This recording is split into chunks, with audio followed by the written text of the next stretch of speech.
Hi, I'm Holly Andrews, Integrative Nutrition Health Coach and Executive Wellness Coach. Welcome back to the channel and welcome back to the kitchen. Today, I want to share with you a super easy, quick, 4-ingredient, weeknight, kid-friendly dinner that you can throw together in about 10 to 15 minutes. This is my pizza pasta.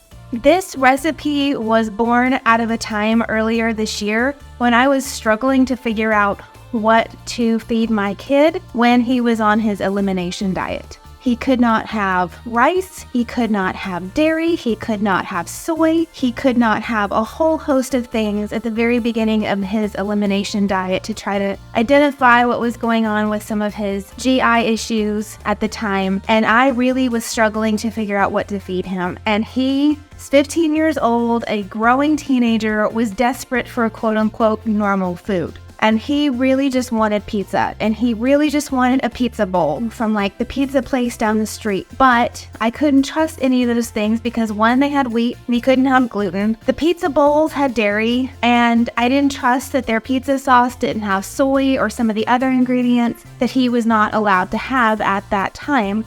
And so I thought, okay, if I could make a pizza bowl at home, but I really don't want to just feed him a bunch of sauce and meat, and because he won't eat vegetables. So I thought, okay, what if I made like a pizza pasta sauce, and then put it over pasta. And I thought, okay, we're gonna give this a try. And the kids, both of them, absolutely loved it. So I am sharing this with you. It is a super quick thing to put together because there's only 4 ingredients. Let me tell you about what's in this pizza pasta dish. So obviously there is pasta in the pizza pasta. I love this Berea chickpea rotini, or they also have red lentil rotini. And I love them because it's a pasta that actually has nutritional value to it. Whereas most pastas do not. They're just adding a whole bunch of carbs without giving you any actual nutrients. These pastas, the chickpea pasta is made of chickpea flour. That's all that's in it. So there's no emulsifiers or additives or preservatives in the pasta, first of all, which I absolutely love. These are both also gluten-free pastas, which again, important to us because of my daughter's celiac. But this chickpea rotini per serving has 21 grams of protein and 15 grams of fiber. That is a win in my book. And the red lentil rotini has 25 grams of protein and 11 grams of fiber.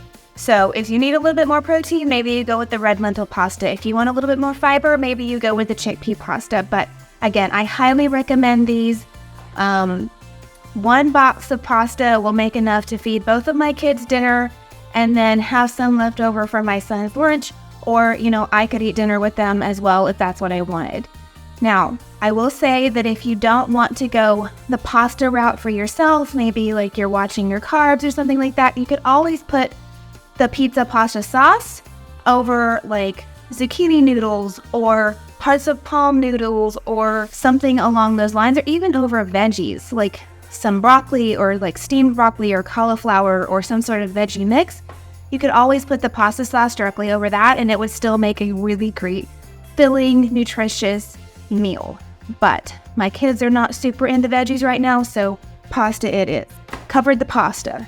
For the sauce. Now, when he was on his elimination diet, I was making my own pasta sauce. You can check the blog for that recipe. But since he's come off of that elimination diet a little bit, I found a pizza sauce at the grocery store that meets my criteria for the most part. I wish it was organic, but it's not, and I can't find an organic pizza sauce that I like at the grocery store. So this will do, and that is the Rao's jarred pizza sauce. The ingredients all make sense. It's tomatoes, olive oil, carrots, onions, salt, oregano, garlic, basil. That's it. There's nothing crazy in it. There's no seed oils or, again, additives, preservatives, colorants, any of that stuff that send up red flags for me. So I use this Rao's homemade pizza sauce. I'll probably use a jar, see how it looks. And then if I need to, I have a second jar that I could add a little bit more sauce if it looks like I need it. Or if you really like a really saucy sauce, then you could always use 2 jars of this. So for the meat portion of the pasta sauce of the pizza, because that's what my kids like, I am using Italian sausage that we got from our local farm, Raising Roots. Shout out to them. Love them so much. And so this is a pound of Italian sausage. So all this has in it is obviously the pork, fennel seed, water, salt, black pepper. Again, it's really clean, minimally processed sausage. I love it. Obviously, if you don't have access to a meat farm, do the best that you can at your grocery store. Or you could use ground beef, but I choose to use the Italian sausage just because I like the flavors that it provides, and it just tastes really great. And then I also grab some of their uncured pepperoni slices. Again, it's minimally processed, and I can read all of the ingredients and know what's in there.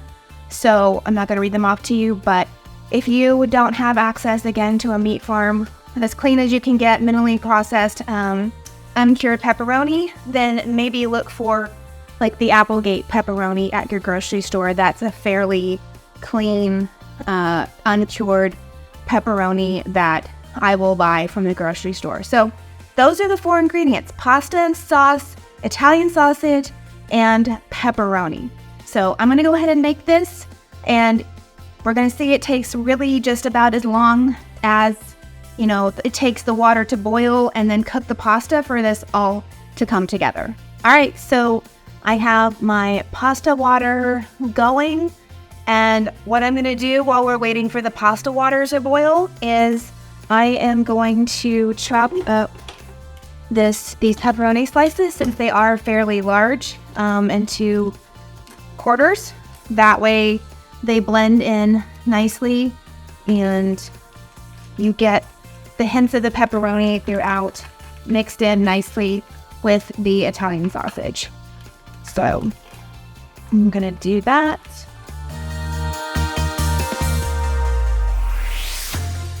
And they don't have to be perfect, but you get the point. And then once I'm done cutting them into corners, I'm going to kind of take some time to separate the pieces, because they do kind of like to stick together, so that when I add them to the sauce, they do get nice and blended in. All right, so these pieces they're all cut up. I'm just kind of squishing them with my fingers to make sure that they get separated, and will be ready for when it's time to put them into the sauce. While that water boils, this is what I'm doing, and then we'll come back once the pasta is ready to go in the water, and at that point, you'll see how quickly this all comes together. So I can see a little bubble starting to rise in the pasta water. I did salt the pasta water, and so I went ahead and I turned on the eye where my cast iron pot pan is, so that we can go ahead and start making the sauce, and that is just about ready. So I'm gonna go ahead and get this sausage cooking. If the sauce is done a little bit sooner than the pasta, then that's okay. It just gives it a chance to, meld together. So I dumped my sausage right in here. Really handy dandy little, I don't even know what they call this thing. A meat masher? I don't know. And I cannot get this camera angle right, you guys. I'm sorry, you can't at least see hindsight. I will try to fix this here in seconds. But another reason I love eating this Italian sausage is that there's honestly not that much fat in it. So I don't have to drain a whole bunch of fat out of this like I would ground beef. So that just makes it even easier for me. It's one less step that I need to have in order to get dinner into some mouths of some hungry kiddos. Not hippos, but kiddos.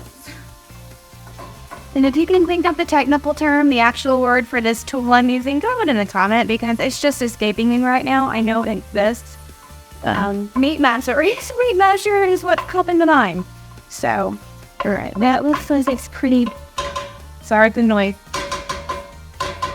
Pretty well already hot. You want that cooked just a little bit longer. I want it a little bit more brown than pink before I add the pepperoni here. And let me see. I'm gonna pause this video and see if I can make the camera angle better. I think that's better because now I can at least look at the camera and you can see my face. Sorry about that. This sausage is just about cooked through, and this pasta water fully will boil here in just another minute or so. But again, this recipe really takes as long as you need to boil pasta water and make the pasta. So I'm trying not to watch the pot so that it will go in and boil. Alright, so that is Italian sausage. It looks good. I'm going to go ahead and throw pepperoni slices in here. You can see they're nice and chopped. And this pepperoni does have a bit of a little spice to it. It has a little bit of a kick to it. So it just adds some more flavors. And I'm going to let that cook and get all mixed in there and try to break up any of the pieces that didn't get separated.